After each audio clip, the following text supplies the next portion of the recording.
Uh-oh. No way. Well, he's recording it, so he can send you the episode. Oh, cool. All right, so we'll do it like that then. He is recording it. Remember, right. I said the session? Oh, but when they get off, Yeah, that's it's like, not going to record. But it's sorry, that might be using. All right, well, I mean, it is what it is. Let's go. Can you record? Let's keep us troubleshooting in the intro. Let's go. Go ahead. Can you Brainstorm with me. So you're recording right now? We're live right now. Okay, so let's brainstorm, guys. Ready? Let's brainstorm. Ready? Let's go. We're Let's thinking go. IT, circuit breakers. Where are we going with this? Default. Let's go to the intro. Buckle up.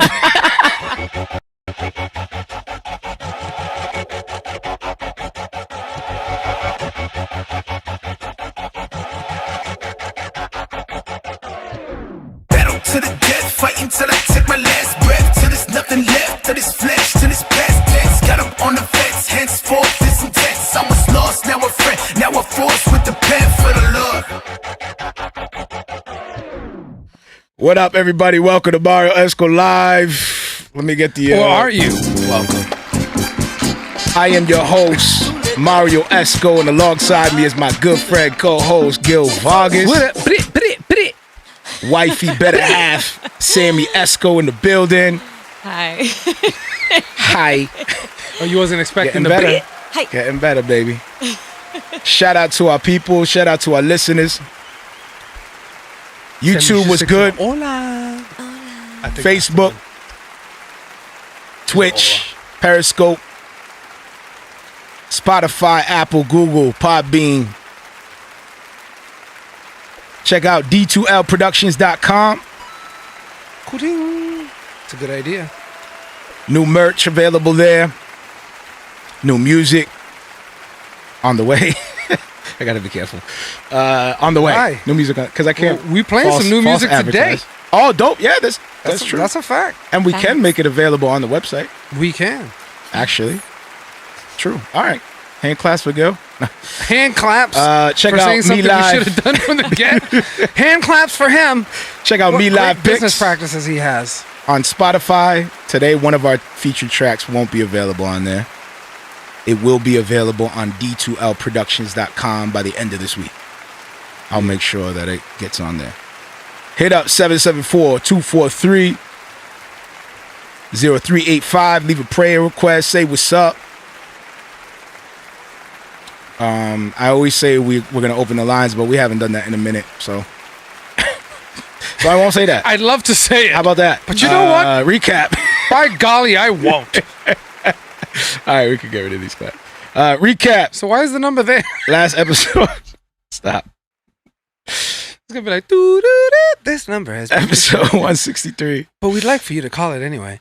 Hold up. My buddy and me. Actually, we talked about King Cobras, which I'm excited about today. We got special guests that I'll announce in a little bit, but we talked a little bit about King Cobras, our experience Episode there. 1 is out. Go Facts. watch it. We'll talk about it. And then what else we talk about, man? Andy Mineo. Yep. Talked about Chucky, clearly. Kanye West, Donda. What else we talking about? I don't know how we got onto barbering, but we talked. Yeah, man. And Britney Spears. I don't listen. I don't know. Featured tracks: Andy Mineo, It Could Be Worse, and Cortez Wait featuring Evan Ford.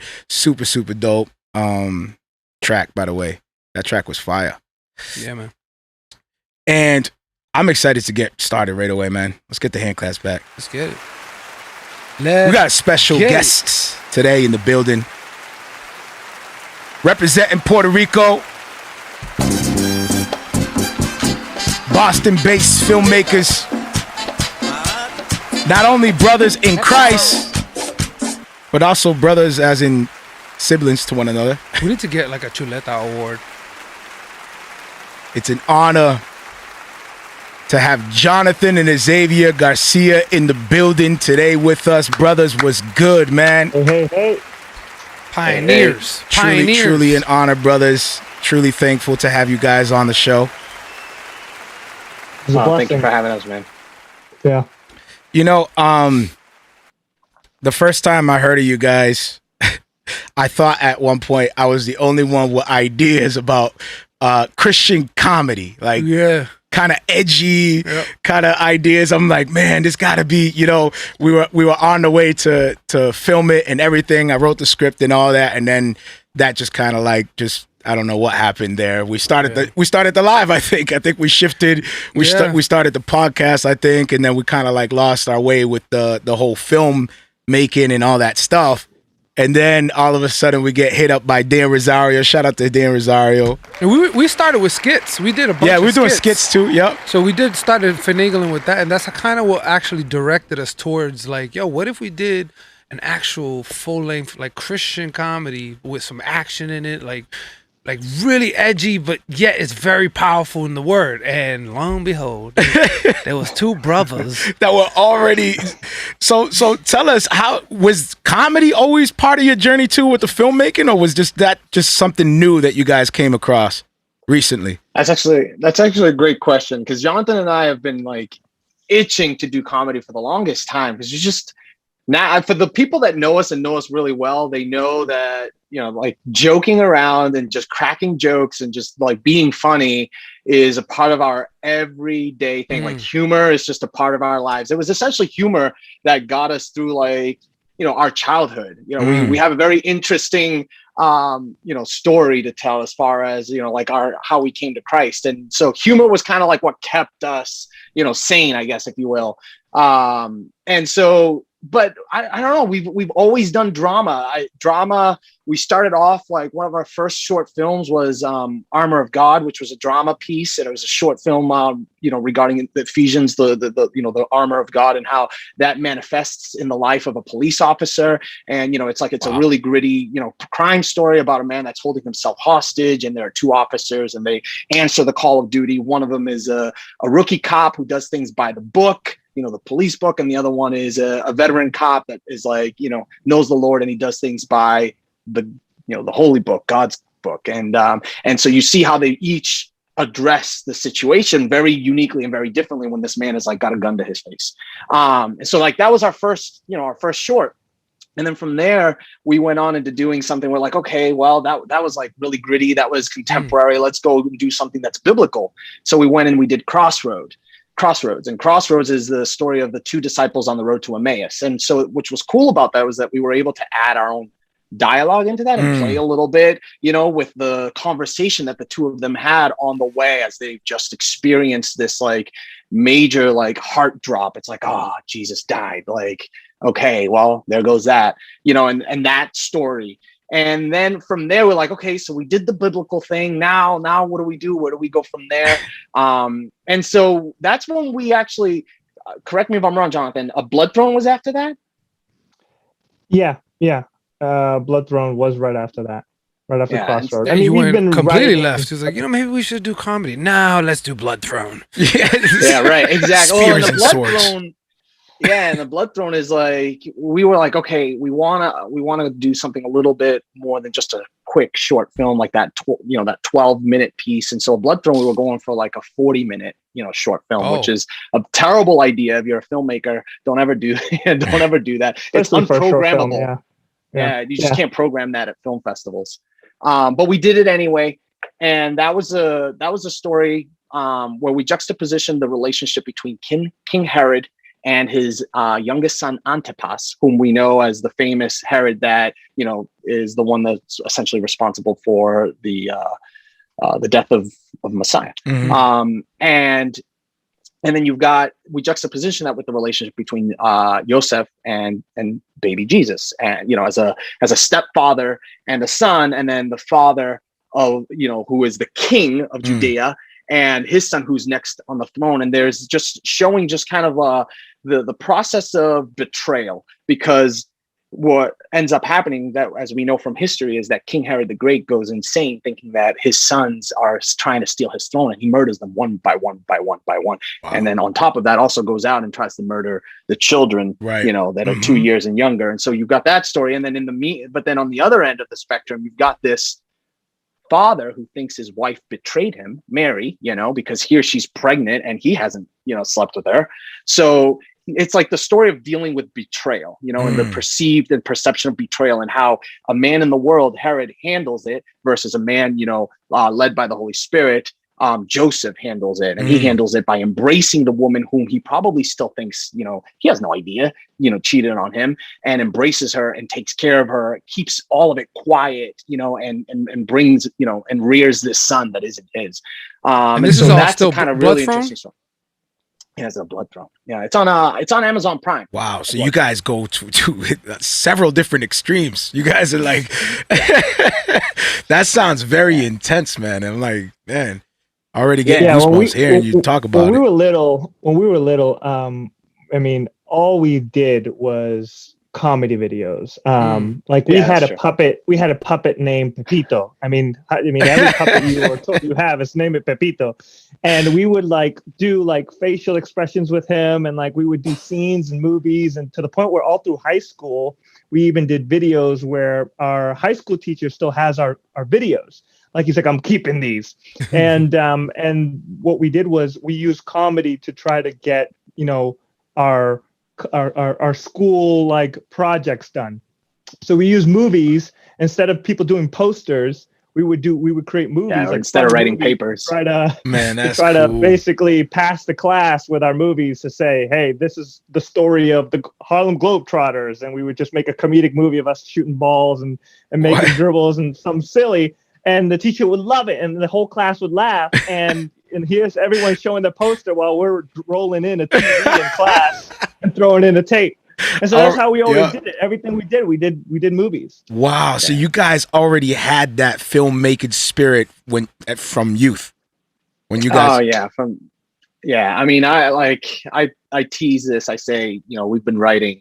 I've been writing since I was like 6 years old, like 7 years old. You know, like those blue books that they give you when you're in elementary school, and they're like, here, write, here's your journal, write about what you did in recess, you know. And while kids were saying, over the weekend, I ate Play-Doh, you know, like I was writing, you know, it's like the story of, you know, I always say I wrote the original Born Identity, you know. It's like, I wrote the story called Identity Lost. At 6. In my little blue book, I had like, I had like 8 journals of it. My mom still has it, actually. So I've got the proof somewhere in my mom's house.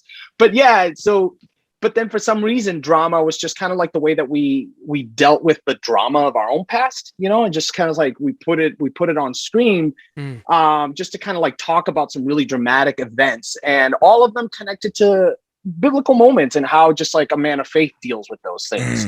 And then from there we did Underground, which was our most recent short film, which is an 1850s period piece that we filmed in Salem, Massachusetts. And then we were like, okay, I think it's time. I think it's time for a comedy. I think it's time for King Cobras. Yeah, I think the great thing about it too is whenever we've done these movies that really feel like they're all in different like times and periods, and they're all very different, but they've been so important in the season that we've been making them. Wow. For instance, you mentioned Xavier Armor of God, and during that time was the beginning of the, you know, the black versus the police officer tension, and we created this movie not knowing this, and we entered in, and it was almost like it was a preaching tool to explain that this is a bigger problem than just a skin problem. This is a sin problem, and the movie touched on that, and people were watching. They're like, hey, wait a minute. You know, this has answers for me. And then going on from that was, you know, Crossroad for us, which was another moment that was so pivotal in that time that we were in. So every time we were at a crossroad of ourselves at that point too, because we've always done, I'm classically, you know, like my degree is in theater and theater design, and we were doing a lot of theater through the church. And then at that time we were also doing film, and Crossroad came at a time where we had to choose, are we going to continue theater or are we going to continue film? And so that was that one. Wow. So just adding to what Jonathan was saying, they've all been connected to like specific and unique moments in our time. And I think right now with King Cobras, we're at such a volatile time where there's so much tension, and people are just like at each other's throats for the simplest of things, you know, like literally just issues of identity. And immediately I want to like chop you down. Right. And so we were like, look, I think we're at a time where we all just need to kind of come together and laugh, blow off some steam by just coming together and laughing. And I think Jonathan said this best. He said, you know, Xavier, I think that it is through comedy that we're going to be able to, you know, kind of feed a message of faith and a message of hope in a way that isn't antagonistic to the hearer. And I think with comedy, we're able to just kind of open up, loosen up, and hear and listen and actually dialogue and have a conversation about these things. And so it's a saying. Yeah, it's a saying. A little laughter lets the truth go down easier. I think it's something like that. But that's really the idea that we had with this, where in reality there still are truths, and they're these godly truths that we have to reveal to the world. But how do we do it when there's so much tension and people just don't want to hear about God, or they don't want to hear about these basic things that God instituted? Well, let's introduce it with laughter and let it go down gently, and then they'll be like, that wasn't so bad. So was that the original like concept that started the beginning of the concept of this story, or did you already have the concept of the story in mind? Like, did one of you already have like this idea of this pastor starting this men's group, you know, years before you guys even presented this idea? Yeah, so kind of both at the same exact time, right? It's like Jonathan had the idea, right? He's like, hey, I think this is just a cool concept and a funny concept. And at that same time, we were like, wait, this isn't just a cool concept, just a funny concept. This is a timely concept. This is perfect timing. Yeah. This is perfect. Let's roll with this right now. Let's flesh it out. Let's build it. I love it, man. I love it. So I have a clip. If you guys don't mind, I'm going to play real quick. This is when the pastor is preparing, getting ready for the men's group before the men show up. He knocks out and he wakes up to the group of men that he'll be starting the men's group with. So here we go. Let's go get some chicas. Wherepa? Hey, where the hell?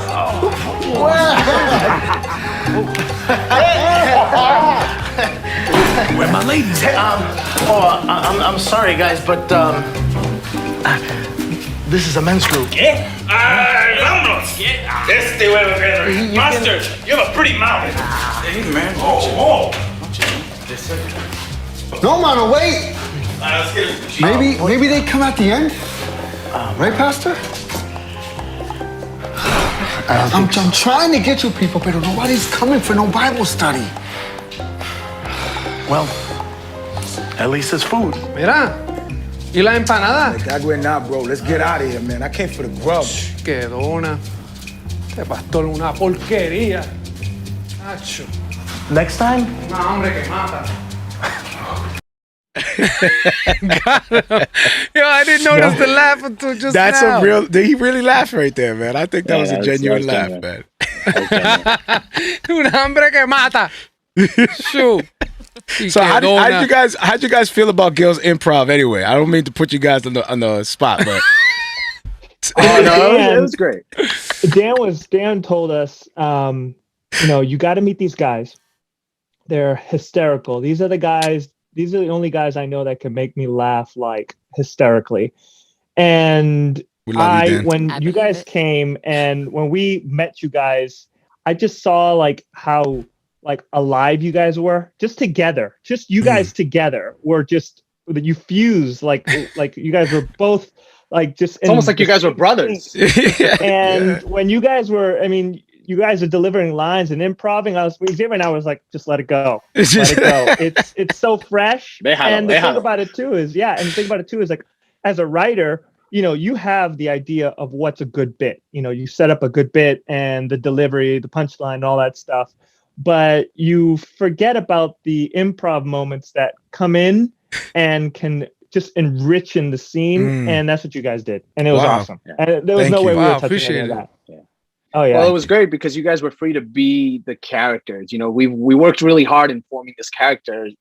And I remember having like some in-depth conversation with you guys about, the character and the character development process and who are they, who is their past, like how would I respond to a certain moment? And you guys did the work. You guys put in the work. We were talking off air, Mario, just like about how focused you guys were, how concentrated you were in your character and then responding correctly and being in the moment, that you actually didn't even see some of the peripheral things that were going on. And so you guys were free to be yourselves. And I think because you did that, it brought really enriched, just kind of a truthful performance, and everybody was able to be those characters. And you see it. It's like we didn't have very many rehearsals. If anything, we actually like met. We rehearsed a little bit right before we kind of came together. I think our first AD took you off to the side. You guys ran some lines. You did some improv games and things like that. And then boom, you guys were like in it. You guys were like family. Yeah, the group was great, really man. Shout out to the whole crew, by the way. Shout out to the cast and crew. Yep. Cast and crew were amazing. Like, there was never a time where I didn't feel like cared for. You know what I mean? Like, everybody was constantly, "Are you all right? Did you eat? You want some water?" Like, da-da-da. Like, just on it. I was like, dang, these people. Even up into the prayer. Like, before we go into stuff, like when we close out, like just that whole experience of coming together and hearing you brothers pray. I would say that was my favorite part, was feeling like, wow, all these people honor God. Like, even in the fact on how they work. Even the makeup artist. Yo, shout out to the makeup artist, man. Shout out to the makeup artist as well. Telling us the same thing, how she goes around with like Christian films, like opportunities.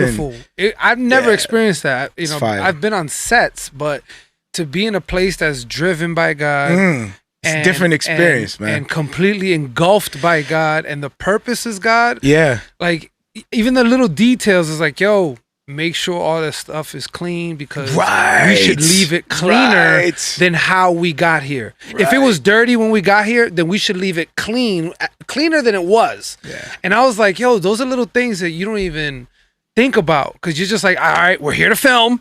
Let's make sure we get these shots. Shots is king. That's all I care about. Yeah. But nah, they were like, yo, let's pause for a quick second. Yep, we're here to have fun. We're here to do this. We're here to do that. But remember, this is also our testimony. And I was like, wow. Beautiful, that's beautiful. Mm-hmm. You don't see that. That's beautiful, man. I applaud you guys. Appreciate that, man. Yeah, it was a good experience, man.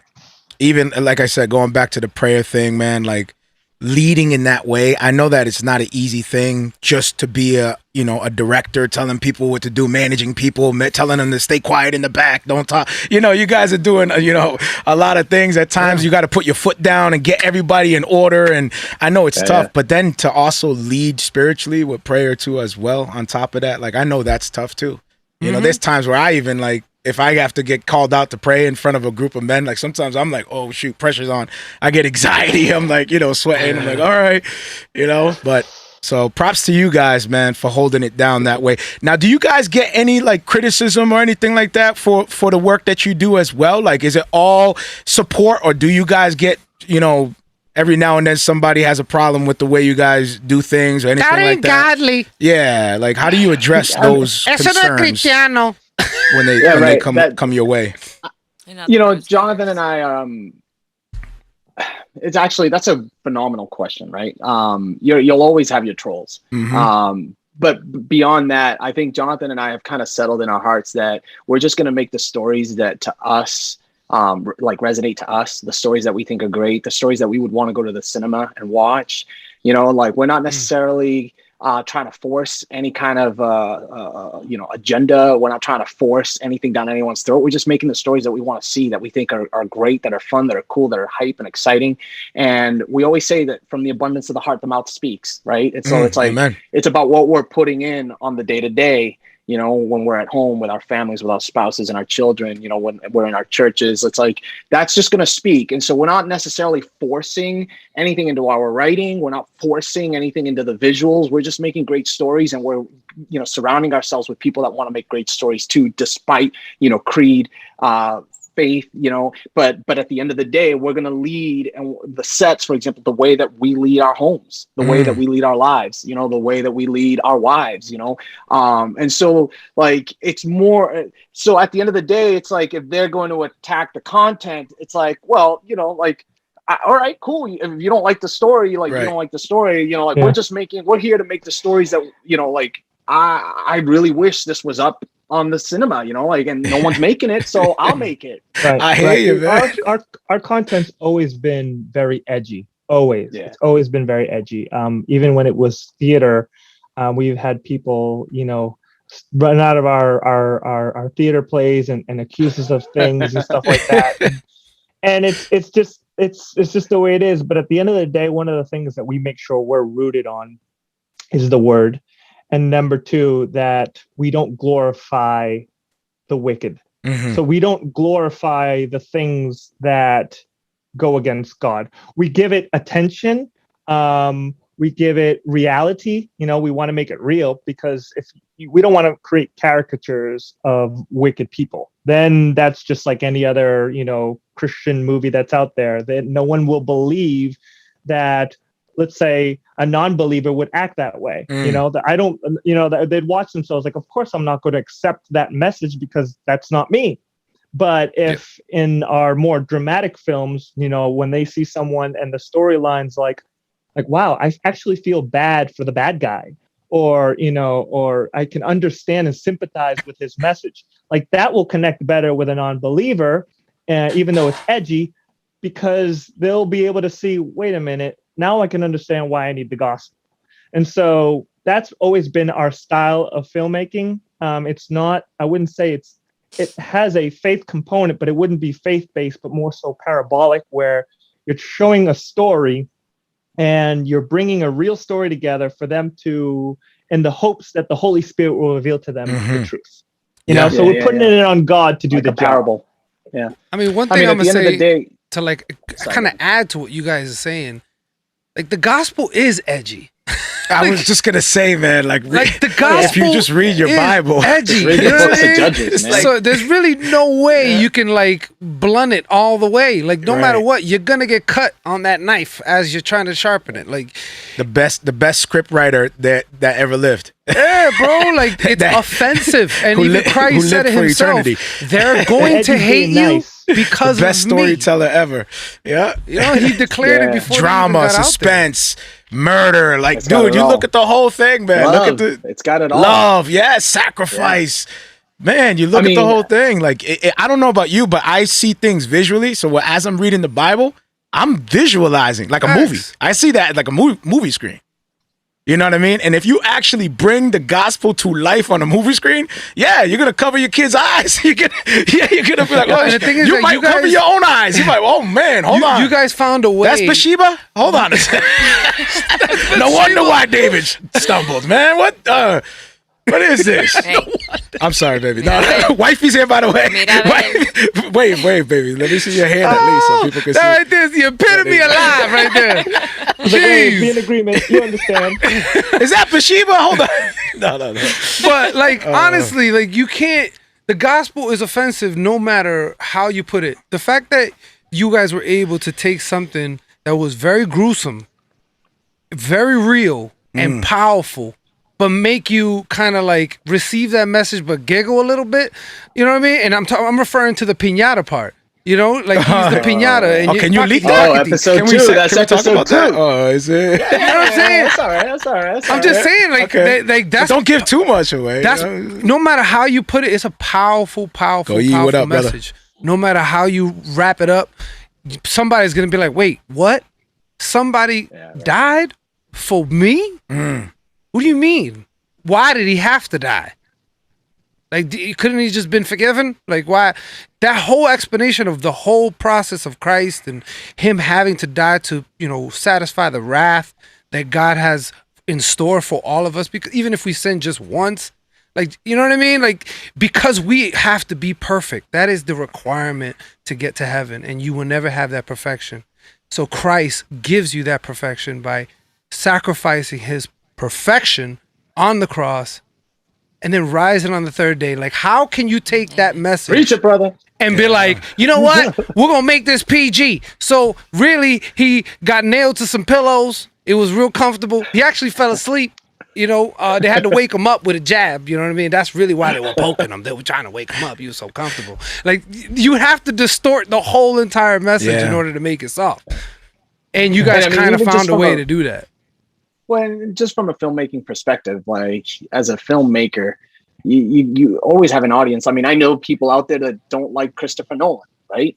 You know what I mean? And it's Christopher Nolan. Yeah. There are people out there that just don't like Tarantino, and it's Tarantino. And so like, we know that there's also an audience that want to see and hear what it is that we have to say. And it's just it's on us, right, to make it excellent. Like, that's our responsibility, to making it an excellent delivery, an excellent, and I'm talking like not just visually beautiful or audio, but like just the layers, the layers of content and context built into the story, so that it is just a beautiful piece of art. That's on us. And so like, that's why we're constantly trying to better the craft. I have a 2-part question going off of what you just said.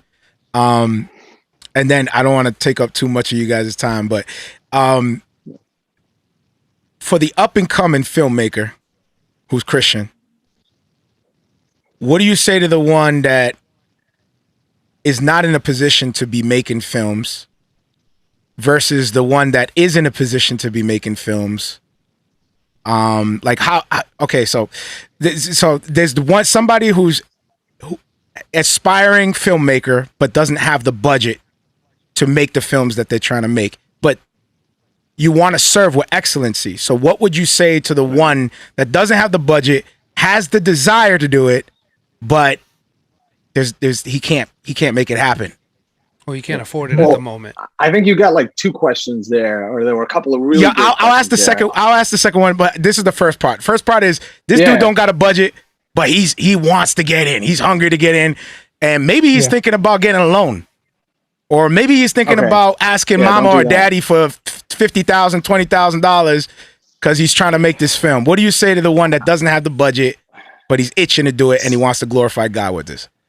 So like, look, we were raised in the generation of Blair Witch, right? Like, that was a couple of kids in the woods with a camcorder that belonged to one of their dads, and like, they make this movie in the woods, and the next thing you know, it gets picked up by a major distributor and it turns into like this huge success story, right? Like, at the end of the day, if you've got a great story, you've got a great story, tell it. Look, everybody has a phone. Everybody has a phone, like, you got your iPhones that can shoot now HDR, right? Like, you can make a great story with whatever it is that you have around you. Like, really, it's if your passion is in storytelling and in filmmaking, you will find a way. And if it means, borrowing from your parents or not, you're just making it with what you have in hand. It's kind of like, let's bring it back to the Bible. It's like, what do you have in your hand? Right? Like Moses, you've got a rod, use it, part the waters. David, you've got a slingshot, use it, take out the giant. It's like, you've got an iPhone, use it, make a movie. And if that is your calling, and that is like, you've got the right story to tell, you're going to find a way to tell it. Like, if your creation is in you, like, be creative then, and get it out and get that story out. It doesn't matter, like, if you're truly a storyteller at heart and you're a filmmaker at heart, you're not really going to care who sees it. It's like, it's one of those things that's like, it's a beating pulse inside. You got to get it out. Like, it's like a monster that's trying to get out. Creativity just wants to get out. You're firing me up right now.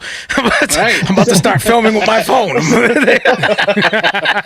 right now. I think you said it best, Xavier. I think it's really about what your arms can reach, where your hands can reach, because limitations are actually a good thing, because it really grounds your story, forces you to be creative, and forces you to be creative with what you have.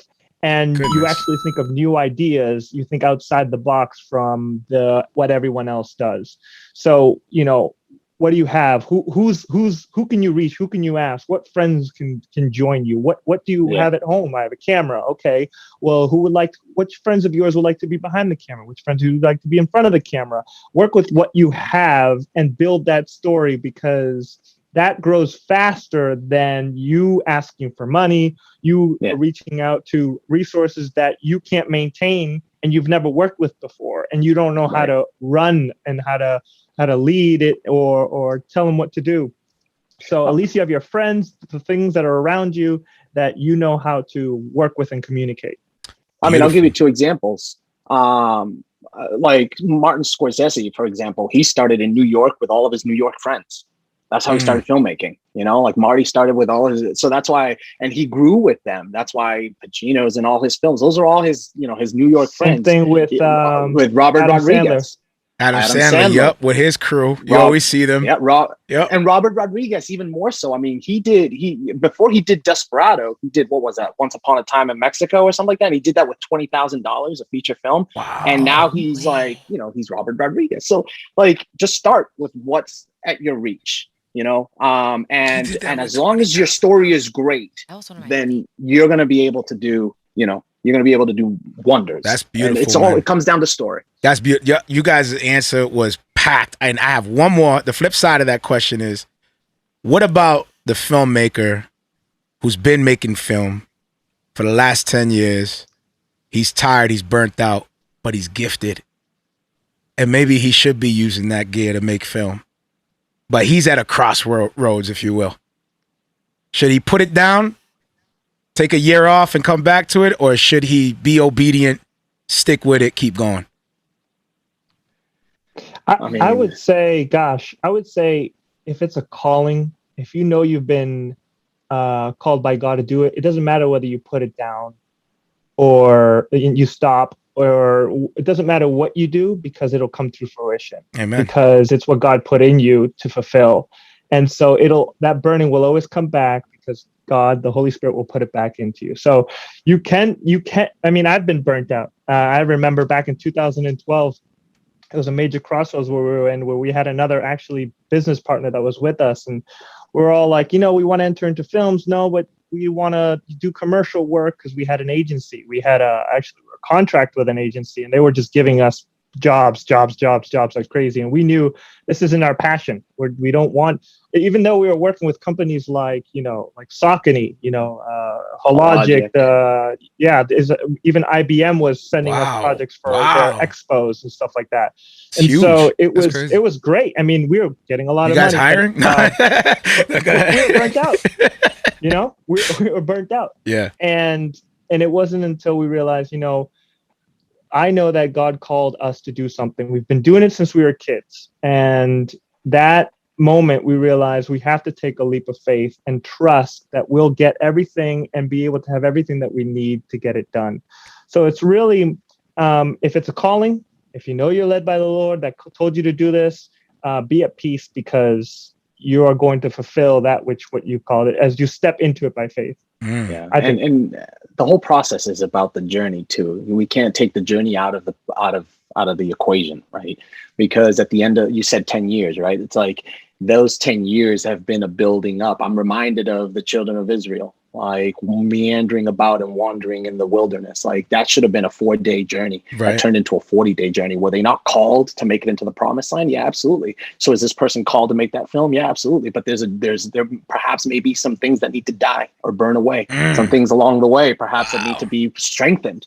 Maybe there are some things that he needs to grow in, some new things he needs to learn, something that he needs to put down and put away. We've learned that ourselves. There's a bunch of, we haven't made our feature film yet. There's plenty of learning for us along the way, and like we've been growing, and we thought we were ready yesterday. We thought, but as we've been prayerfully approaching this, saying, no, we want to make something excellent. We've been going up those baby steps road and just being faithful with like the baby step that's in front of us. It's like, okay, how can we make this step right here as best as we possibly can? Let's not worry about where we, like the 10 steps ahead if we're like stumbling and falling over ourselves at the step that we're at. And so it's about that journey. It is take that journey into consideration and be grateful that you've even been on it, because like in this medium, like this is tough. Art in general, you guys know, as musicians, as artists. It's crazy to me how you guys are talking about filmmaking, and I'm able to understand exactly what you're talking about in every kind of way. As far as artistry, but the language is the same. Right. Even to that point of you guys desiring to honor God with just excellency, like that's something that Gil and I strive for. And sometimes, it may not be on the exact path that everybody likes or everybody wants, because art is very fluid. Art, you can express different things in different ways, and that crosses over to any kind of art. That can be songwriting to even, playing an instrument, or in your case, filmmaking. You know what I mean? So I'm hearing a lot of similarities in what you're talking about with our journey. And I know what you mean. It's like almost there was a time where I hit like this stump on the road, and I kind of like slowed down musically. Yeah. And then, you know, the Lord kind of shattered my ambition, if you will. And it was this, you know, time in my life where I needed to learn some things, and I was getting humbled by the Lord. And then he gifted me with a different creative ability that I didn't know that I had previously. But it took me going through that trial in my life to unlock that talent, that gift. I didn't even know that was there. I was like, oh man, I can, you know, go different places with this. You know what I mean? So it's kind of, you know, profound hearing you guys experience a similar journey with filmmaking. It's like, wow, this is crazy. In a lot of ways, looking at your past films is like us looking at our past albums and our past music. You know, you could see yourself gradually getting better at storytelling. You know, you could see yourself doing better, you know, everything, like upgrading everything. Do you guys experience the same thing? Like over time, you start upgrading the cameras, maybe start learning different techniques with storytelling with the cameras and stuff like that? 100%. I mean, we're students of the craft, and we always learning. Even the greatest of greats are always going to say they're students of the craft, always learning, always growing, always maturing. There's always going to be new technology. There's going to be something new to like step into. I mean, right now, the big thing with VR and Unreal Engine 5, like that's completely revolutionizing filmmaking. Oh yeah. I don't know if you guys have seen The Mandalorian and that show, that series. It's like it's all it's like TV in that screens behind. Yeah, dude, it's not green screen, it's actual screens. And it like interacts with the coloring and everything, and man. And so like the industry right now is going through a major revolution or in a change, and so it's like, you know, you're always going to be a student of the process. And at the end of the day, like the one thing though that remains the same is the storyteller within you. If you've got great stories to tell, you know, and you know you can tell them, and you know how to tell them, you'll find the means, you'll find the way to tell it. You know, something I've been talking to, you know, Jonathan about a little bit, you know, just as I've been like studying a lot and just studying to be a better storyteller. I've learned that that filmmaking or just storytelling in general is how we grapple with the reality around us. You know, it's like from the earliest of times when we're sitting around a campfire and we're telling the story of the hunt. It's like, and so I went out and I got the bison by the horn. You know, everybody's learning now, and they're like, oh, so the way to kill the bison is this way. And like, that's just the purpose and role of storytelling, for us to pass it on and to grow and grapple with like the ever-changing, ever-evolving world around us. So to bring it back to King Cobras, we were like, look, we're all just trying to like get a handle of what's going on right now. This is just such a confusing and wild season. Like these last year and a half, this COVID jubilee time, like it's been a weird like stoppage. And we were like, we need to create something that helps us grapple with what's going on. And that's where the idea of even Pastor Alejandro came about, a man that has so much patience and so much love, even in the face of such great opposition from people like very common, very normal, very confused men. Right. And they bring and they vomit their problems and they throw their baggage on him, and he responds with turning the other cheek constantly with love and with patience. And so until Stupito like freaks out and just so episode 1 is already out. They can go check it out. You want everyone to go to King Cobra's men's group on YouTube. Yeah, subscribe to the YouTube. I'll put, I think there's a link in the description as well.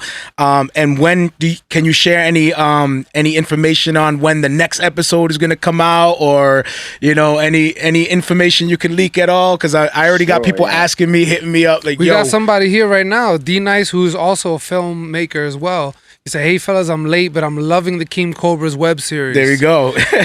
Awesome. So that's dope. Well, I appreciate everybody so very much for following. I mean, that, you know, it's the subscribers that helps us be able to kind of build the brand and continue, you know, making more. And so the more that you guys click on that subscribe and share with others and ask them to subscribe, it helps. Trust me, like that helps a lot. All creators, I'm sure you guys know, it's like, oh, hit the subscribe, hit the bell. Yeah, we'll definitely pin the link so that way everybody who's listening, click on the link, subscribe. We're always talking about, especially as a parent, we talk about all the time, man, I wish there was clean material out there, material that we could just bring the family and have it enjoy and not have to worry about covering. These are the types of men that create projects like this. So if we don't support, if we don't go on their websites, if we don't, you know, help in any way, shape we can't complain.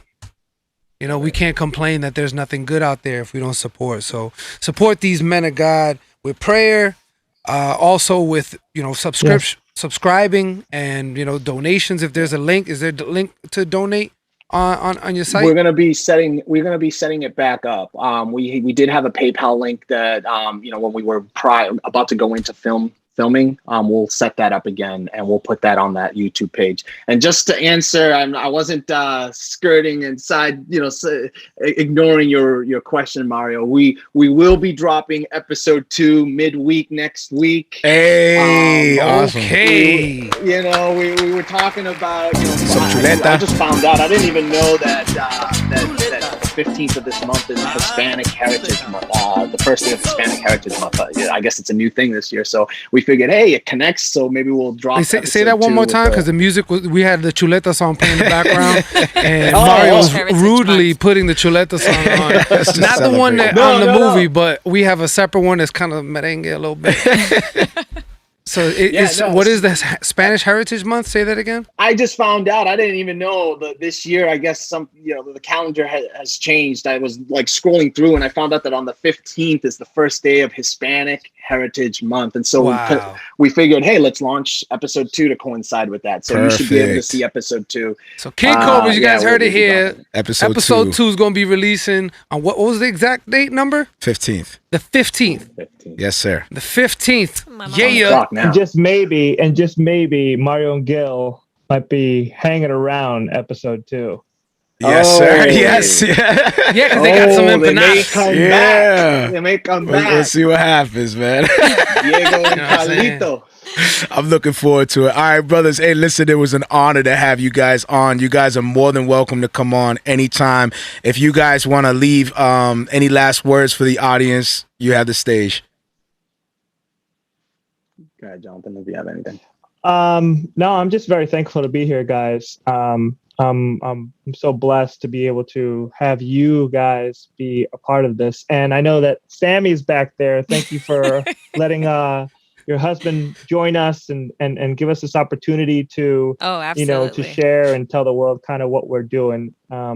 This is really, for one reason and one reason only, to preach the gospel, to let everyone know who the Lord is. Amen. And to give everyone the opportunity to experience that same blessing that we have. So I thank you for this. I appreciate it. Yeah. I want to drop another shout out to Dan Rosario for introducing us. Yes. He said, you're going to love them. These are genuine men, genuinely great men. And I was like, okay, I'm sold. And then when I called literally from the just hearing your voice, I think it was Gil. I think I spoke to you first. I was like, oh, what a mighty man of valor. Yeah. And so like, thank God. That moment, thank you, God. Dan was smart. He was like, I'm going to give him Gil's number. Thank you, Dan. Because you would have been like, I don't know. I called that Mario guy, but all I heard was rah, rah, rah. Then he hung up on me. And so I just hung up and assumed he wanted to roll. I don't know. No, thank you guys, man. The feeling's mutual on our end, brother. We're excited about working alongside of you, and we're honored as well. I love how all the pieces came together to the point of, we're going to actually jump into one of our featured songs, which is Chuleta. Which I got to shout out my wifey, too. She held it down so I could be part of this. So, love you, baby. I didn't forget about you. I know you were probably sitting on the couch like, he ain't even going to say nothing. He ain't even going to Smart. Wise man. Wise man. I am going to say something. Look at that wisdom. You, baby. The wives are blessed. Very wise. They're the ones that really encourage us and keep us going. Well, it was a men's group, so there were a lot of wives that were right. Everybody's doing it. All the wives. Hey, so one guy buys flowers, everybody got to buy. Man, Gil, what are you doing, man? When we hang up, you gotta sing to her. All right, brothers, man. We love you. We're looking forward to building with you guys. Grace and peace. Here is Chuleta. You'll hear it on. Go check it out after this on episode 1. Pioneers. And subscribe. King Cobra's men's group. Here we go. Grace and peace, guys. We love you guys. Love you guys too.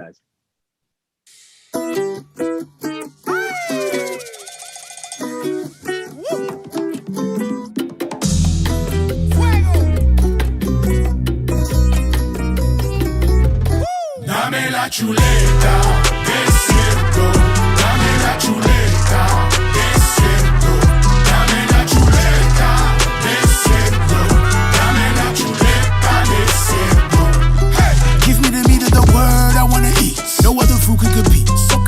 anything heard, go ahead and preach. Go ahead, pastor, preach. Amen, amen, amen again. God is eternally never ends. No need for journals or pen and pens. Just give me the mic and I'll scatter gems. Somebody pass the Chuleta. I'm feeling the spirit like rapper. The enemy trying to test us. Don't let me go get the Chuleta. I'm telling you right now, if you wanna fight now, I'm ready as ever can be. Ooh, but just understand, no need for these hands. My God will be fighting for me. Claro que sí. Dame la chuleta de cerdo, en la carne que me da alimento. Dame la chuleta de cerdo, en la carne que da fuerza a mi cuerpo. Dame la chuleta de cerdo. Dame la chuleta de cerdo. Dame la chuleta de cerdo. Dame la chuleta de cerdo. Hey. Don't know how your people do it, I just couldn't do it. Living on café con leche like there's no substitute. There's so much more to it. I don't think you got it, let me take it from the top. Hey, hey, hey. When I'm looking in the word, all I feel is hueva. Just like coming home and smelling freshies and chuleta. Para que tú lo sepas, yo no quiero leche y miel with my stomach, no te meta, yo quiero chuleta. Chuleta de cerdo, en la carne que me da alimento. Dame la chuleta de cerdo, en la carne que da fuerza a mi cuerpo. Dame la chuleta de cerdo. Dame la chuleta de cerdo. Dame la chuleta de cerdo. Dame la chuleta de cerdo. Dame la chuleta. Chuleta de cerdo, Dame la en la carne que chuleta. me da alimento. Dame la chuleta. Chuleta de cerdo. Dame la chuleta de cerdo. That's good, bro. Making me look all crazy, man, with that big old chuleta Dame coming la off my lip. chuleta de cerdo. Hey, I have to say, Sammy, that chuleta sing- was delicious. Sing though. Gil's part. How'd it go? That part was Sing delicious. Gil's part. No substitute. Small as do it. Dame la chuleta. You know what I'm saying? That's fire track. Sounds different without the auto tune. Oh, my wife would say, I love you too. Oh. Yo, they were dropping all kinds of fire, man. Yeah, they were. My goodness. Crazy gems. That's Gems what's after gems after gems. If you're a Christian filmmaker, you definitely want to check this out, man. up. Yeah, for real. And episode 2, the 15th. Episode 2 on the way. El 15. I you know what, when he started talking about the journey, actually, should we share how our audition? Why not? You want to share the audition? Yeah, let's do it. That's where the picture you saw Marrio rudely put up without my permission. I didn't sign off on that. Put me looking crazy biting a chuleta like that. I did not sign off on this. All right, we need to have group meetings to do this. on photos that are going to be share shared. the audition. Because I'm sure some ass wouldn't appreciate if you just put some crazy picture up. Like, he has some ass, but I'm sure the picture she had on one of the episodes was approved by her. Was it not? Was it not? Audition. You better admit it. You could have just take some random picture saying, you were like, I need to see this picture because you're going to put it on everywhere. People need to see there's my best foot forward. So make Are you still talking about the Chuleta cover, bro? Yeah. Why you just let it go, man? That piece of fat was from up here, bending my lip crazy, stretching it out over here. That thing looked like it was pizza. No, actually, it was a chuleta. The best picture for that song. It actually is. All right, ready? Here we go. I can't even argue that. Hold on, let me see if I can. Hey, gente, my name is Gil Vargas. I'm a singer and podcast host. Hold on, my guys. Hold on. I know. Just simply This is because the of the audition that message. got us It's the. about the gospel. It's actually You're the gonna real show yours story. too, right? You ain't gonna just be Community, whack and just especially show being mine. Latino, Bro, I mean, I'm it not just even. fits so You don't hear perfectly, anything and I yet, just bro. wanna I be know you part don't hear of something anything. this massive and this impactful. My bad, We y'all. are I'm using like the on the prop, fly doing this. Pork chop, or some would say. So I'm gonna set it up the story so people know ahead, what's you going can on. Why I think So, this should be essential. basically, is they because wanted I us don't to want submit that doesn't a like a clip good, of greasy us asking chuleta, why pork we chop, want the whatever part, you want to call and it. we had to it's just include a simply clip. delicious. And Let's at just the do a same bunch of time, it's culturally noises. acceptable in the video or whatever, something that we We've also want. prepared something with this And prop, Mario's and I just hope the you wackest. produced and basically he is super trash. He doesn't even know what he's doing. I don't even understand if this dude is even appropriate to be on the show. This is the audition, bro. So why doesn't the show include your name in the title? It's weird seeing me in. Oh, I forgot. I thought you were gonna rewind it and play it again. I don't know if I can. You have to, because this thing has been playing for a while. It's not the story yet. Gil Vargas. Yes, but technically it's Marrio Esco. Don't come to the movies with us. That's it. What'd she say? That's right. My wife says she can't hear anything. That's correct. You can hear it now. So in your show, you can hear it now. I don't believe you. A song about pork chops. Is that right? Oh yeah. You talking about the Chuleta track, right? Yeah. That's actually a song that we incorporate in our show. It's kind of like to bring the mood up, celebrate. You know what I mean? Lighten it up. It's cool. It's a dope element to the show. Why Chuleta? It's actually a funny story. A while back, Gil and I were preparing for one of our live episodes in the studio, and we both had a real long day. Gil had an hour drive. I figured he was hungry, so I asked him, "Hey, you want something to eat? I got some leftover chuletas in the fridge." Bro, long ride, straight out of work, didn't stop nowhere, just came straight here to get on time. Just so, like yeah. Of course I'm hungry. What a jerk. It got awkward. Like, he kept staring at me. Because it's not what happened. I assumed he didn't hear me, so I said it again. This is what happened. Yes, I'm absolutely famished. Oh. So este hombre, so polite. This dude, gets up, he sucks his teeth, like he's some, hombre fuerte, like he's a tough guy, and then he walks away. Like, what's his problem? He was the rude one. I don't know. So I get back to serve him his plate, and he just snatches the plate right out of my hands. Facts. Super disrespectful, and he's just eating the food, like giving me this weird look on his face, just staring at me, grilling me as he's eating his chuleta. I eventually let it go, and then he asked me, "Yo, who made this?" My aunt did. Like Tia Jackie? Yeah. She's kind of fly. What? Yeah. I had to make sure I wasn't tripping, so I asked him, "I'm sorry, can you repeat yourself one more time?" Yeah. So I repeated myself. My apologies. Did I offend? I was simply stating that she is. I don't know if the accent gives it away. And an exemplary woman. So this dude stands up, takes the chuleta that was in front of us, winds it back, and he smacks me right across my face with a chuleta. A chuleta!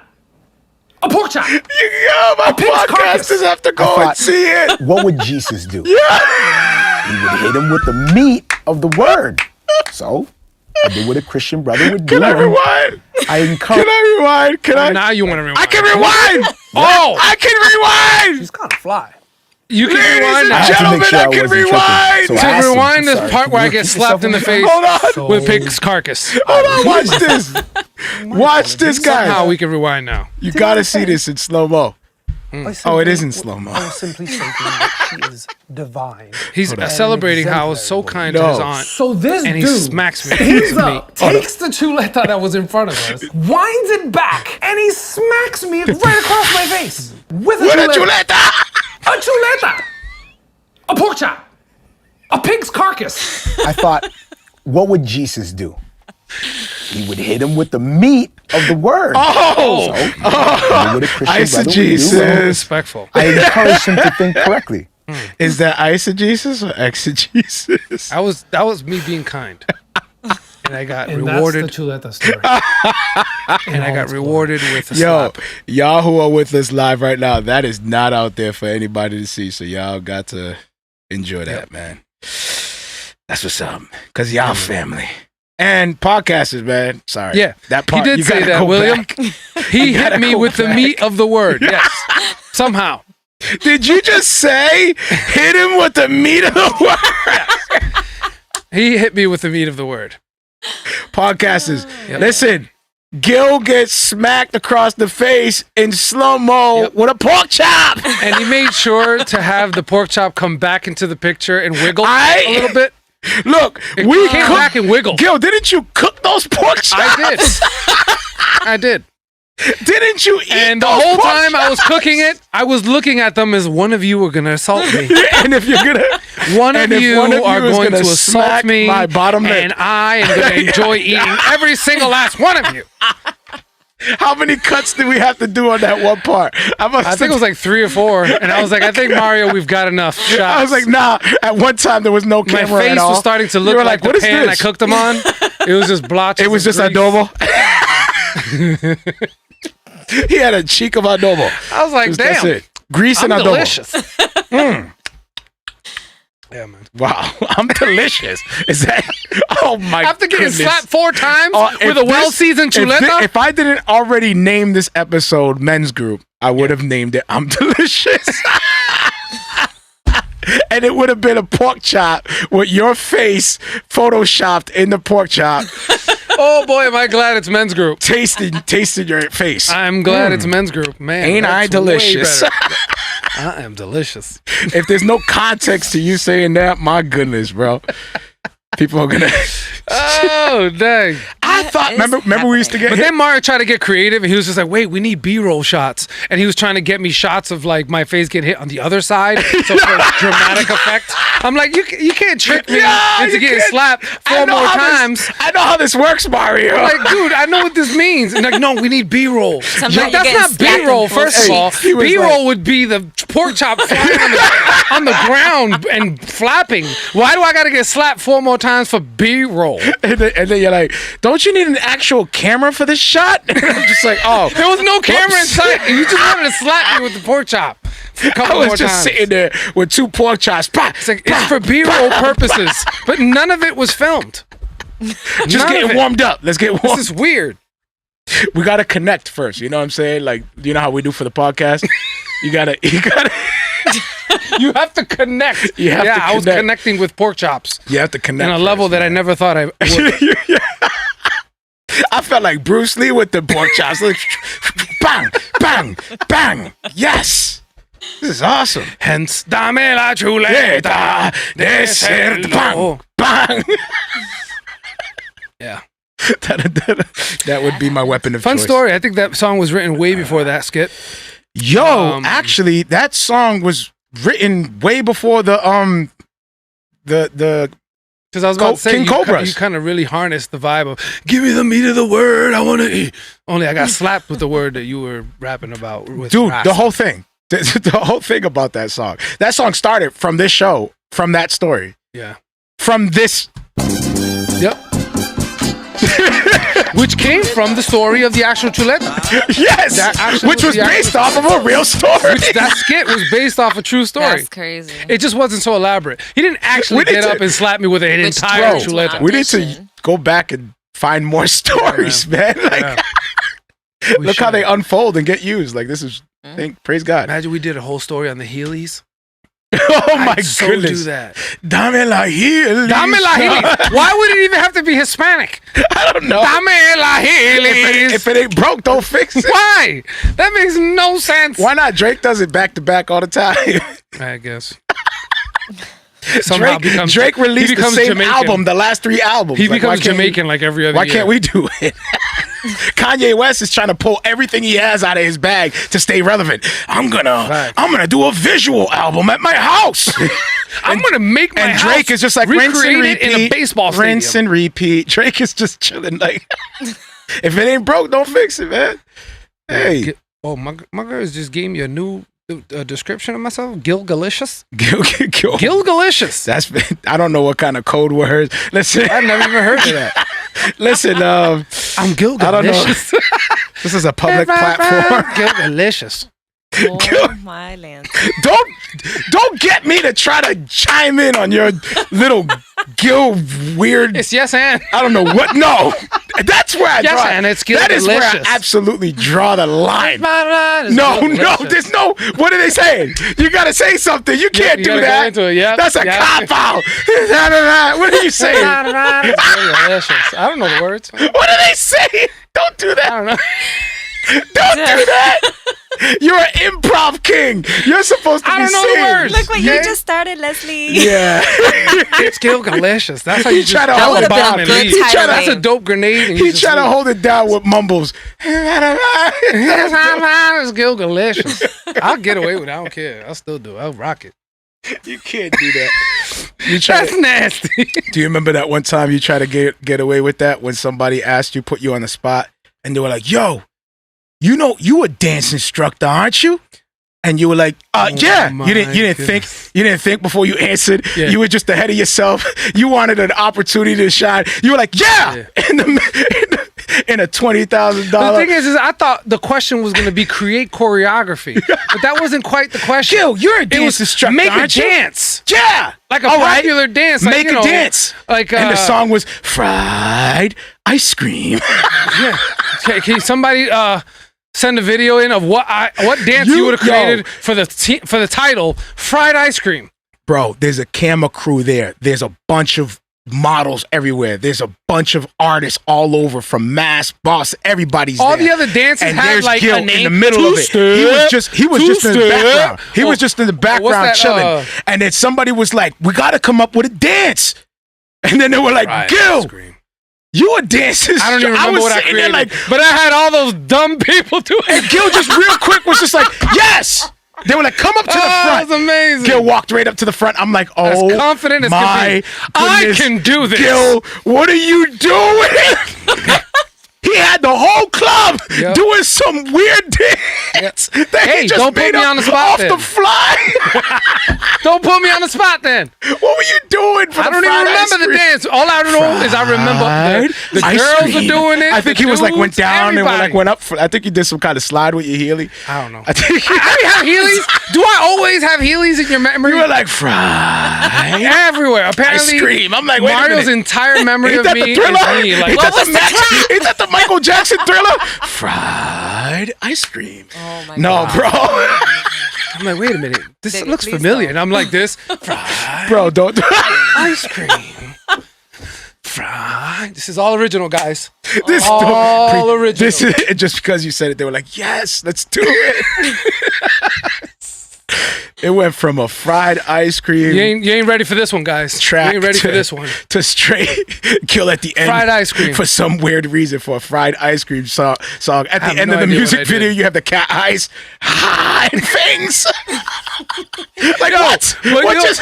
I was actually It's a doing Halloween choreography thriller. at that time. So I was super confident. I'm like, oh, pff. And I have liked the fangs. song. Like the fried ice cream song was actually a dope track. That was Like it's a hip hop fun, track. bro. So I'm like, what? I'm gonna kill I could- this. you know how- And then he's like, nah, you know what I I don't was want you to looking do choreography. I want you to make Hold a up. dance. Like it needs to be the fried ice cream dance.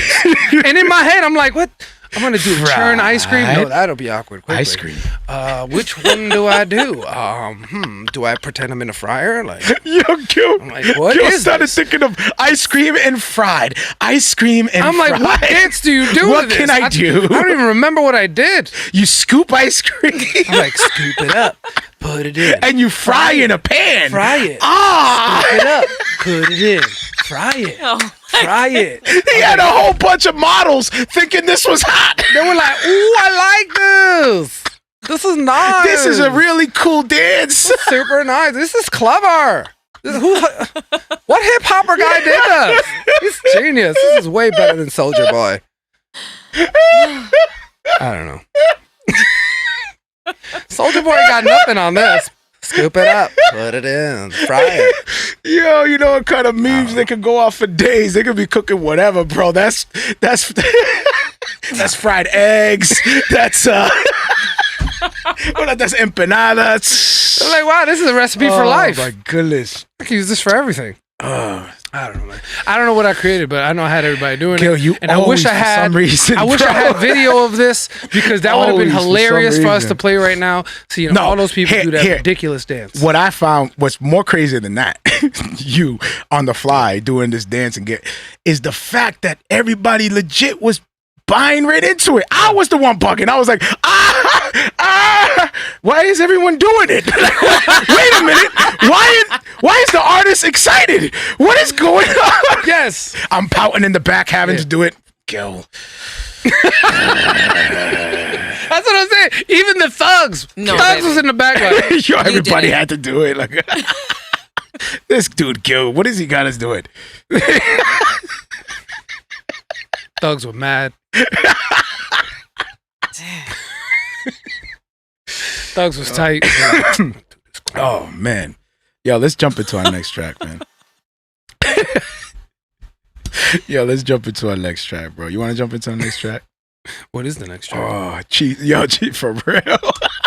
Cheeks hurt. It's not even a lie, man. I wish I could. We got stories like this. It's crazy for days. Actually, my cheeks hurt too. And Gil, for some reason, like I'm the friend that's always like, Gil is put on the spot again. I'm that friend. I'm like the guy like, Gil, don't be in the spotlight, bro. Come over here, man. Come on, Gil, where you going? No, Gil. Showtime. Gil, they're robbing a bank, bro. What are you doing? Can you put me in a group? No, Gil, they're Showtime. He just walks along. Sometimes he's like, yeah, sure, I'll go. Like, no, they're robbing a bank, dude. What do you? I'll drive. Like, Gil, what are you? Give me a few bags. Give me a few bags. Let me help out. Put your hand down. It's like, I want to be a good steward. No, that's not. I want to be a good. Who are you helping? I always have to be the guy like, Gil, where you going? Gil, no, go. I would need to be a good steward. And for some reason, do you need a getaway car? As we're walking out, Gil's always the guy at the spotlight goes, bing, everyone look. It's like, no. It's not intentional. It's not intentional. Well, I remember that one time when someone challenged you to sit on the drum set. And it was always random. It's like, how can you make this stuff up? And somebody's like, oh, somebody challenged you at the drum set, and you were like, all right, word, bet. And you sat down. Yep. And you straight murdered it. You were the drum player of the night, like the whole time. People were making requests. Like, yeah, man. Gil was just sitting there killing it. I owe it to the Pentecostal days, man. That's like literally the only place that would allow me to play the drums. And it was usually after the church when everybody was like saying their goodbyes and trying to leave, and I just ran up to the drums as soon as everybody was done. It was like, I'm like, dang, at least I got 3 hits. And I would run. That's because Gil was doing reggaeton in the church. He was like in the middle of. I was that kid in the middle of that always got yelled at. My wife was like, yes. I'm sure she had a kid in her church that would do the same thing. Every service, at least one kid would do it. What? The reggaeton beat on the drum set? No, just the fact that every kid will book it to the drum set and just start playing on the drums. Every kid, especially if they wanted to learn. I always wanted to learn. I thought it was one of the coolest things ever. The drums was the coolest thing ever in church. Until you sit there and you're like, man, you really got to be. It's very, It this took is a like long time to learn. Patting your head and rubbing your stomach at the same time, kind of thing. Like that's the hardest way part. more complex than that. But the thing is, though, honestly, it's the same with every instrument, because when you're playing the guitar, this hand is doing a completely different pattern than this one. Yeah. Piano, your bass is a completely different pattern than the, I don't know what the regular keys. You're doing 2 different patterns, so it's like every instrument is kind of the same. But then you also also have the foot pedals. Yep, and the piano too. You have to know when to press the sustain note and or whatever, and still be in key. Like so, you're still using different parts of your brain, like when you're playing the instruments, because there's so many different things going on, especially if you know how to read music. So now you're reading the music, processing those notes in your head and putting them onto the keys. Like that's, to me, still crazy to this day. When I see people do that, I'm like, how do you do that? Like you're reading these things, these lines. Do you think the musicians feel that? What do you mean? What they're reading? Do you think they feel that emotionally? Yeah, dude. Yeah. I think they feel it better than we do. Because we're only hearing it. Yep. They're seeing it and it's going through them out to their fingers. So they already know the notes that's about to come. So they're like, this is about to murder y'all. You think, hold on. Why do you think, you know why I know this? Look at a sheet and you say, oh, yes. And they start crying. You know how I know this? They look at a music sheet This and is going to make you laugh a little bit, but this is why. And when you hear this, you're going to be like, you're right. Notice how every time somebody's going in on the instrument, their face is as stank as can be. They're like, you don't think that's because they're... And you're like, why does their face look so crazy? Because they're so connected to everything they're playing, bro. Their soul is pouring out. Mm-hmm. So they know those notes that are coming that's just going to smack you in the chest. Yo, so they're different than what we do with bars. They're climbing up to those bro. moments. You telling me Beethoven didn't know what he was doing when he was hitting to those crazy climax parts? No, he knew You know exactly what he's doing. Imagine feeling that, like writing that down, those notes together, like, oh. I feel like it's kind of schizo. Hear this. I feel like it's kind of schizo. Like, it's like, dude, maybe it's spot on to human emotion. Come on, you do. Maybe you telling me when you write those lyrics, you're not like, oh. But if you think about that, you're like, what you just did, Beethoven. Beethoven was crazy though. Oh yeah, because he would fit pockets of organization and everything complemented each other. Facts. Then all of a sudden it'll be like buzzing chaos. Well, this dude was inspired by sounds in the wind. That's crazy. Like he was listening to stuff that normal people were not listening to. He was like, "Oh, did you hear that?" You know what I find fascinating? When nature responds to music and frequencies. They did a study on plants where they played classical music and these plants were like vineyard vines, you know, the vines that grow up on the buildings and stuff. Mm-hmm. And the vines started growing and wrapping around the speakers that were playing classical music. Oh, they're drawn to the music. They were drawn to the music, and they actually like wrapped around the speaker. That's amazing. And then they played, I don't know what it was, like metal or whatever. I don't know what it was. They played something like more disruptive, more chaotic, and not as organized. And the vines actually grew away from it. They were trying to get away from the sound. Dang. Can you imagine? Want to know if your music is good? Put plant in it. play your music for a plant, and if it dies, scrap it. If it gets up and walks away, just quit. Just quit entirely. You're a genius. If the plant gets up and walks away, picks up his pot like a dress. Oh my! I am out of here. What kind of garbage? Its ears. Wait a minute. You don't even have ears. Covers its ears, bro. If your plant picks up its grass dress and covers its ears, you should quit. Dang. All right, we're gonna jump. Oh no, my wife clarified. It was just that she was saying yes to me being in everything. Yes. Oh, there you go. That's true. Shout out to wifey. Yes. Yes. That's usually what I say when they ask me to be in something. Would you like to be in this? Yes. All right, y'all. We're gonna jump into our featured track. This is BigBreeze, Holy Stiff, featuring Parris, Chariz. Wow, there we go. That's spicy.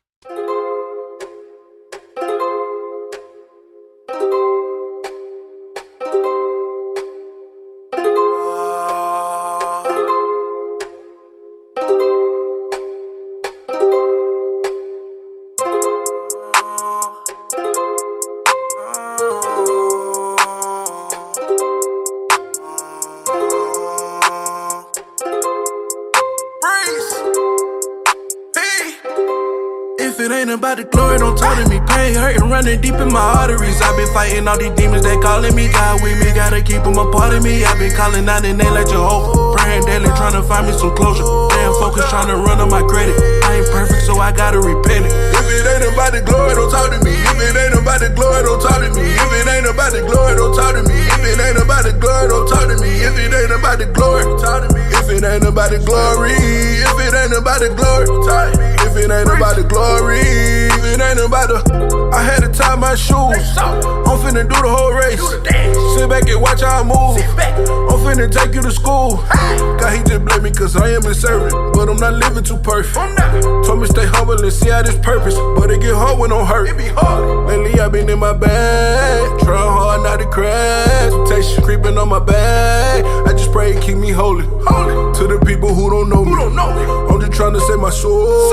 And the people who belong, and the people right before. If it ain't about the glory, don't talk to me. Pain hurting, running deep in my arteries. I've been fighting all these demons, they calling me God with me. Gotta keep them a part of me. I've been calling out the name like Jehovah. Praying daily, trying to find me some closure. Damn focus, trying to run on my credit. I ain't perfect, so I gotta repent it. If it ain't about the glory, don't talk to me. If it ain't about the glory, don't talk to me. If it ain't about the glory, don't talk to me. If it ain't about the glory, don't talk to me. If it ain't about the glory, talk to me. If it ain't about the glory, if it ain't about the glory, talk to me. If it ain't about the glory, if it ain't about the, yeah, I've been moving with the ghost, so come walk with me. If it ain't about the money, stop calling me. I don't mean it, I'm just tired of the struggle. Left the street, but still gon' find me a hustle. Hit my line if it was ever some trouble. Speak the truth and I'm making it subtle. Make a million and we making it double. If they around me, they bubbling.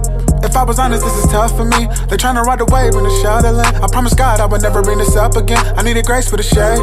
They won't stop for a wave. I look God in the face, had to ask why I feel this pain. He said, cause I did it my way. If it ain't about the glory, don't talk to me. Pain hurting, running deep in my arteries. I've been fighting all these demons, they calling me God with me. Gotta keep them a part of me. I've been calling out their name like Jehovah. Praying daily, trying to find me some closure. They ain't focused, trying to run on my credit. I ain't perfect, so I gotta repent it. If it ain't about the glory, don't talk to me. If it ain't about the glory, don't talk to me. If it ain't about the glory, don't talk to me. If it ain't about the glory, don't talk to me. If it ain't about the glory, talk to me. If it ain't about the glory, if it ain't about the glory, talk to me. If it ain't about the glory, if it ain't about the...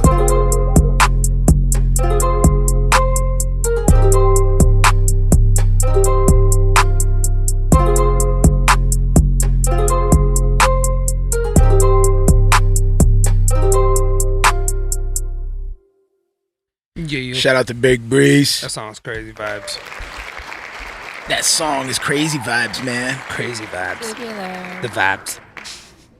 We had BigBreeze, didn't we? Yeah. Yeah. He's fire. He stays focused doing his thing. I think the song that he had when we interviewed him was that out down when they get it up. For the church. He's definitely an artist who minds his business, right? That song is ill. He just keeps staying consistent, putting stuff out. He's definitely hardworking. He's always got new tracks coming out constantly. And he's fire. He's always trying to master his craft. Let's see. So, CHH has been like on fire. Go ahead, brother. There's been a lot of Gil keeping his ears to the street. First of all, you came back from a dope trip. I did. Was unplugged. Did you get the video? Did you actually have it? I mean, I can pull it up, man. Go ahead. You explain the story. So yeah, me and family went out to. This sounds like a robot. Go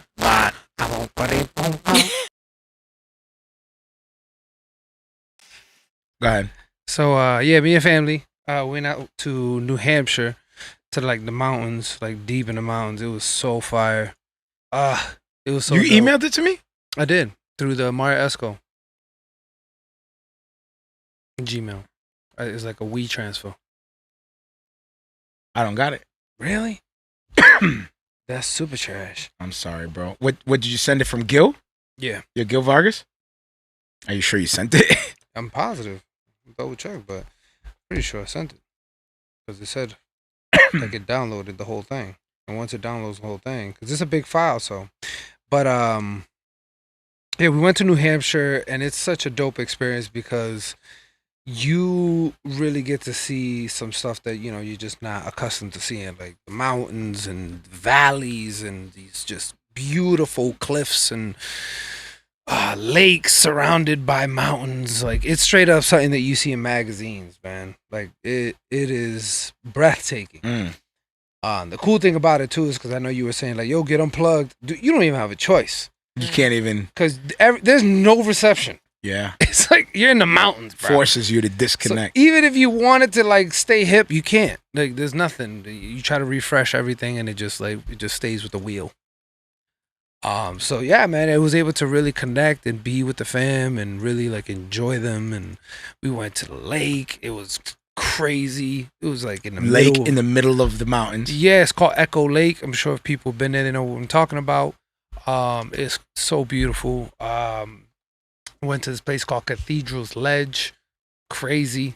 You get to like, you drive up the mountain, and then once you get to the parking area, it's literally like a couple minutes, and you're like at a ledge, seeing a vast just creation, land, bro. Man. Just creation. It's so breathtaking because it makes you really remember how small you are in the grand scheme of things. Like you are finite. You're nothing.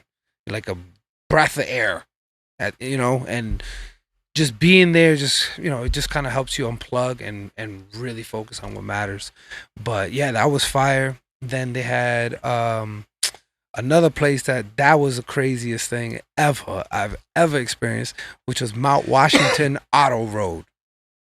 And you basically is one of the few mountains that you can literally drive up to the summit, like drive up all the way to the top. It's like 8 miles up, and you just go straight. And there's points, man, where you get to the edge and you just see just down, just nothing but just miles of trees, like just a couple centimeters too far. You don't not paying attention, and you're going. But I think once you get to that level, you're just like a soldier. Your eyes, you're always like, whatever, man. You 10 and 2 on this. You are 10 and 2. You measuring with rulers. Like, I make sure my elbows don't get caught. Shoulders. And there's an actual spot on the top of the mountain. Yeah, if you can make it to all the way to the top, because there's clouds. A lot of factors. You have to go when there's little wind and clouds, because if you go up there and it's super cloudy, you're not going to see anything anyway. So for us today, it was 60-mile-an-hour winds and cloudy. So we were like, we're going to go up for the experience, because once you get to the top, we won't see nothing. So how do you drive up there then? Once you get to a certain point, yeah, you go through it. Like, you go through the clouds. What do you mean? You don't see anything, though. No, you can. It's not like... It's almost like fog? It's almost like you see San Diego and you go there and you're like, dang, look at all this smog. And then you get in there and you don't really see it anymore. I've never so you go through it. That. You did. You went to Cali. Yeah, but I never drove through smog. Well, yeah. Well, you wouldn't. I was like, hey, look at smog is over there. Let me drive through it. Well, no, that's the thing, is that you don't really experience it. You can see it from far. Like, if you look far and look at the city, you see the smog. But when you're in it... Is it like fog? No. It's different than fog? It's different. At really? least from what I was explained. I didn't get to go that far. We went halfway because it was so windy. Thicker than fog? I don't think so. No, it's a cloud, bro. So it's like you just drive through I never drove through a cloud, bro. You're talking to me like, dude, it's a cloud. You never drove through a cloud. No, I never. You obviously have not. I never experienced. You you uncultured baboon. You have not gone through clouds. What is wrong with you? Jeez, you don't know the meaning of life. No, but honestly though, it's crazy. We didn't get to go through the clouds, so I don't even know what that experience is like. All I know is that when we got to halfway, it was 4 miles up. That was crazy. Like, the view was insane. That's in the video that I sent. That and unfortunately it's 9 miles to the top. No, 8 miles. Oh, so we went halfway, and we stopped, and there was like a pull off area, because there's like a pull off area after every few miles, like maybe 1.5 miles, 2 miles. You get another pull off where you can go, and there's like a cliff and you could just see, or you could just keep going all the way to the top. So we got to our first pull off that was like at the highest, which was at 4 miles in. So we get there, we pull off, and we go to the edge, and I'm like, what? This is insane. And we're not even all the way to the top. Then we saw a couple, and the couple was like, yeah, we went to the top, but the wind was so strong that it could knock you over. Like, if you're not paying attention and you're not bracing yourself when that wind gust comes, it'll just knock you over. So I'm like, I'm not bringing my kids up there. That's scary. You know what I'm saying? And then I'm like, if they're grown adults, big adults, and they said they can get knocked over if you're not paying attention, my kids are just gonna be like, rock, gone. That's so scary, I'm like, bro. nah, I ain't going up there.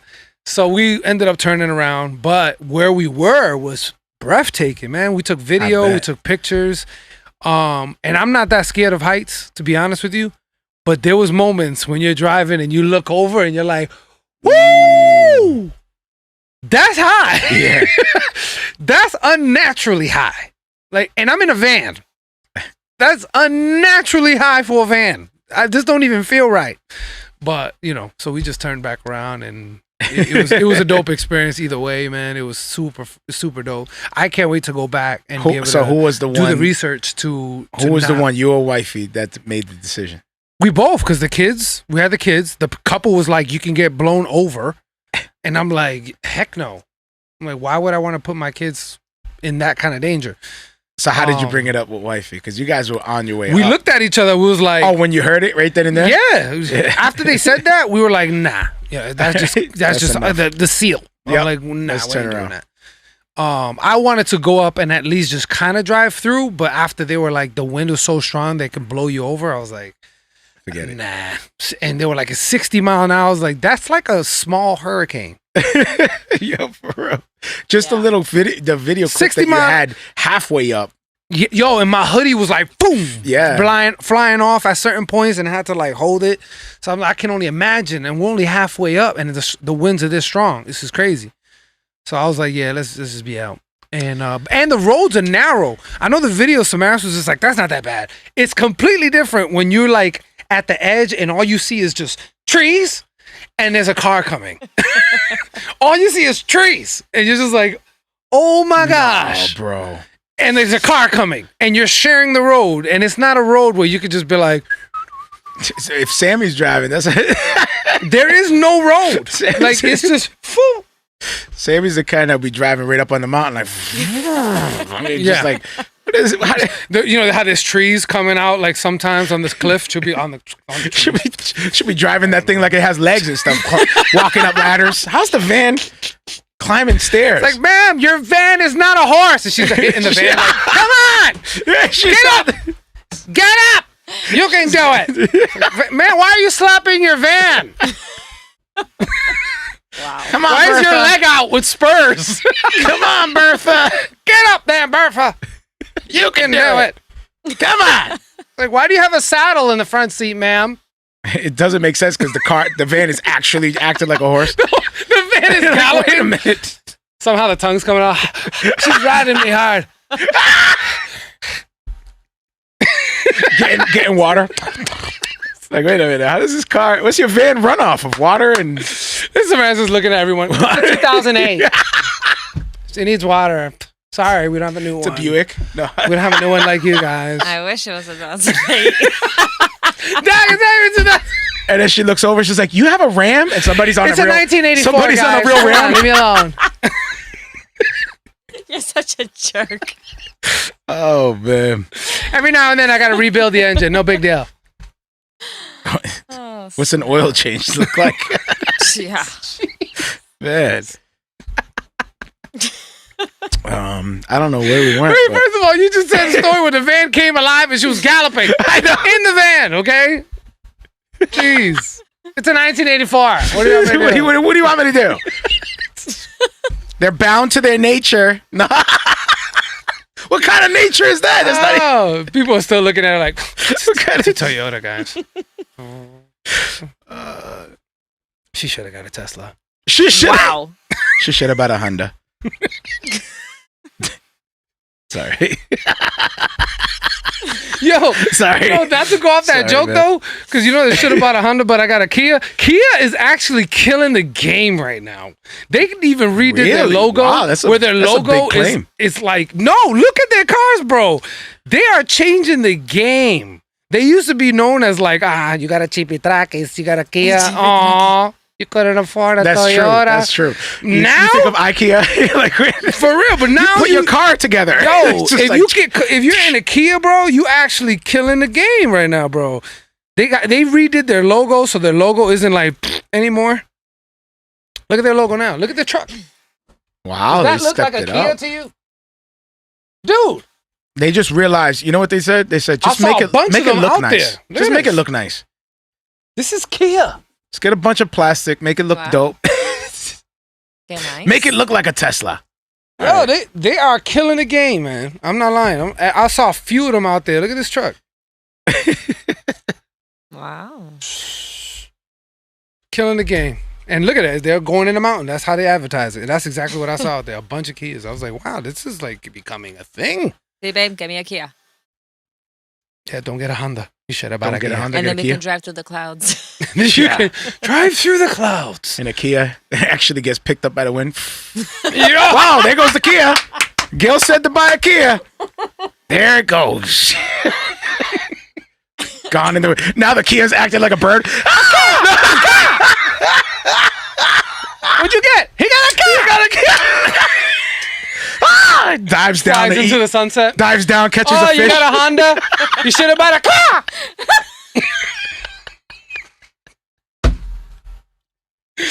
Oh, official car of Bald Eagles. Yep.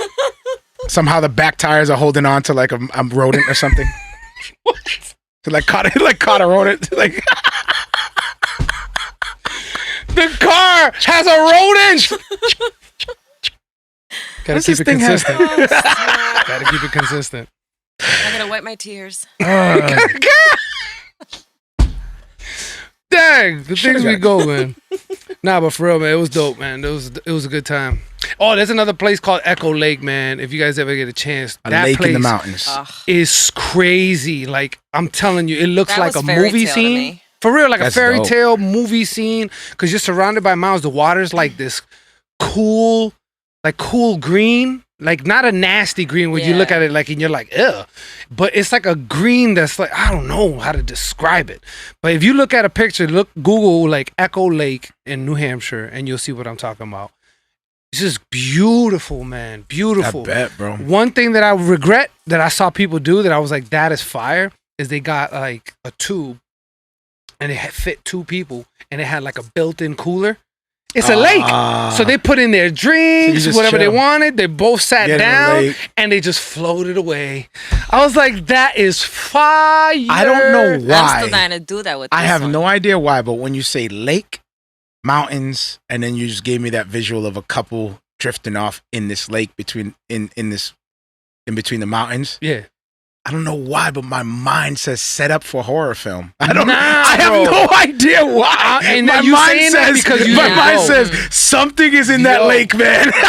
It's not like that. They are gonna get The only swallowed thing up that might by come some up kind is of literally Loch Ness monster. Okay, I Yes, wanted some to do it, Yo. and now he just killed it. I'm for telling me. you right now, the only Yo, thing that you Same might thing. see Something is in come that up lake, out of that man. water is the Jolly Green Giant going, ha ha ha, it's delicious. And you're like, yeah.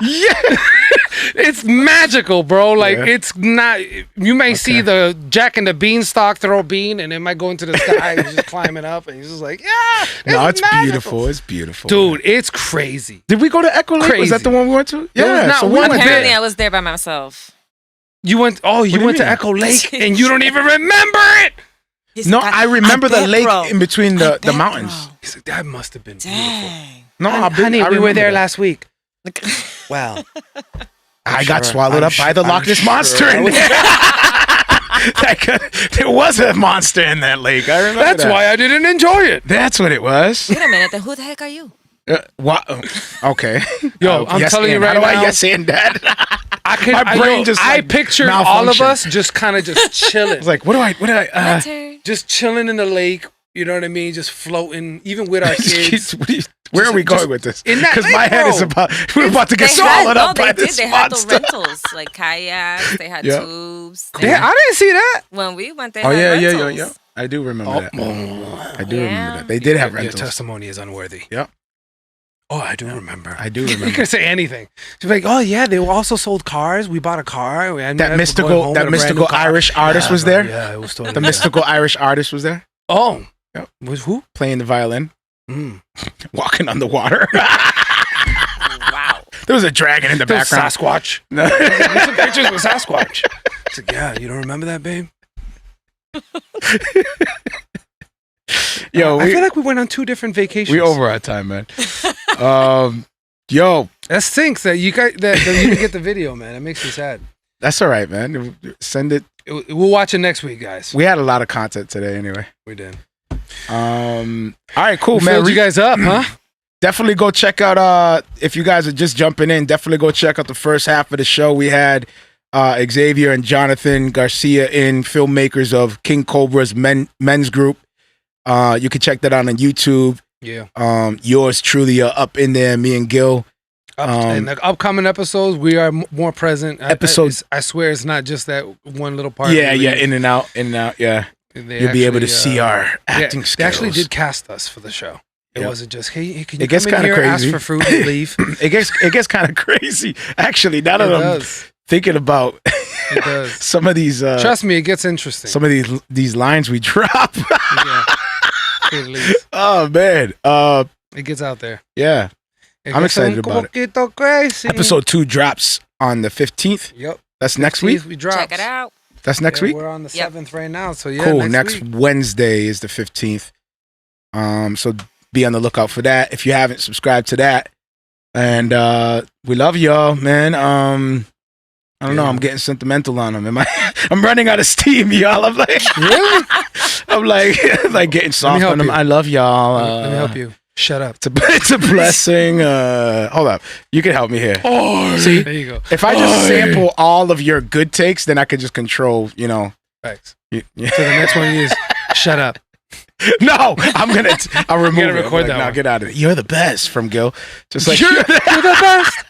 Around. Can you imagine an app just like good, like when you wake up in the morning, you play like good sayings or good quotes from Gil. He's just like every morning, like you're like, all right, 20 minutes of Gil. Just like, yo, that's fire. Coaching you on in life. Yo, that's fire. You are great. You are awesome. Just like, keep going.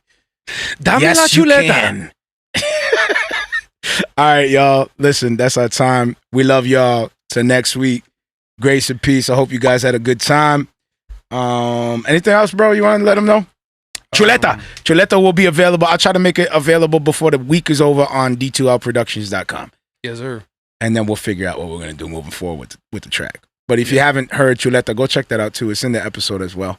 Yeah. So till next week, we love y'all. Good night. Good night. Nos vemos. Grace and peace. Latest.